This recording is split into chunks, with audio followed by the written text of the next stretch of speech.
মঙ্গলবার 3 দফা দাবিতে প্রদেশ কংগ্রেস ভবনের সামনে গণঅবস্থান কর্মসূচি পালন করে অল ত্রিপুরা অসংগঠিত শ্রমিক কংগ্রেস এর পাশাপাশি এদিন সংগঠনের পক্ষ থেকে জাতীয় স্বাস্থ্য মিশনের মিশন ডিরেক্টরের কাছে স্মারকলিপি প্রদান করা হয়। গণঅবস্থান কর্মসূচিতে উপস্থিত ছিলেন ত্রিপুরা অসংগঠিত শ্রমিক কংগ্রেসের চেয়ারম্যান শান্তনু পাল, সদর জেলা কংগ্রেস সভাপতি তন্ময় সাহা এবং কংগ্রেস মুখপাত্র প্রবীর চক্রবর্তী সহ অন্যান্যরা। তাদের দাবি, রাজ্যের স্বাস্থ্য দপ্তরের অধীনে কর্মরত ডিটিটি কর্মীগণ বছরের মাত্র 5 মাসের কাজ পেয়ে থাকে, যার ফলে তাদের পক্ষে তাদের পরিবার পরিজনদের ভরণ পোষণ এবং একটা স্বাভাবিক জীবন দেওয়া অসাধ্য ব্যাপার হয়ে উঠেছে।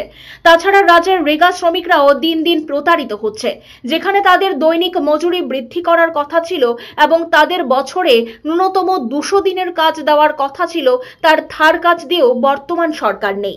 ফলে রাজ্যের রেগার শ্রমিকদের অত্যন্ত আর্থিক অভাব অনটন এবং কলহের মধ্য দিয়ে জীবনযাপন করতে হচ্ছে।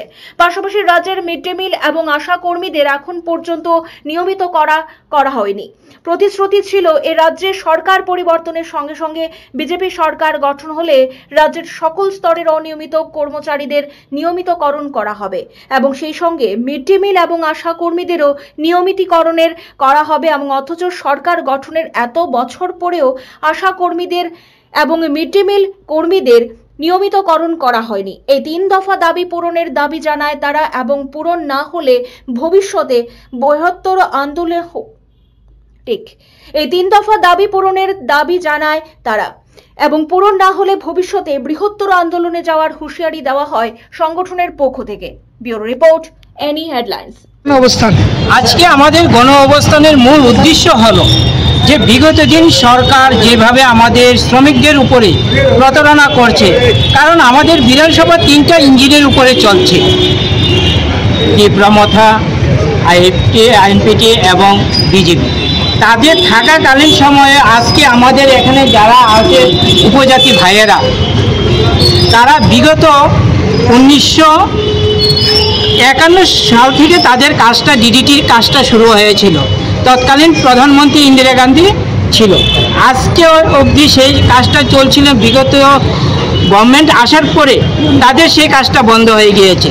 তারপর আমরা অনেক আন্দোলন করার পরে তাদের 1272 জনের মধ্যে 636 জনের কাজ হয়েছে এবং সেই কাজটা 5 মাসের জন্য। তো আমরা চাই যে সরকার যে 1 বছরের মধ্যে 5 মাসের ওদের কাজ দেয়, আর 7 মাস কোনো কাজ দেয় না। তারা এই 7 মাস কি করবে? কার বাসাতে গিয়ে খাবে? কি চুরি করবে না কি করবে?